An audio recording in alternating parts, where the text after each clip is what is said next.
Sa gitna ng palaging pag-aalboroto ng isang masiglang lungsod, si Sarah, isang batang arkitekto na may matapang na diwa, ay nakakahanap ng ginhawa sa isang kakaibang kapehan na matatagpuan sa tahimik na sulok.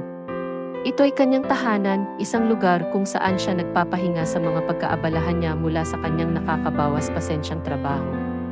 Isang pangkaraniwang araw, habang pumipila siya para mag-order ng kanyang karaniwang latte at chocolate na croissant, nagtama ang kanyang mga mata kay Alex.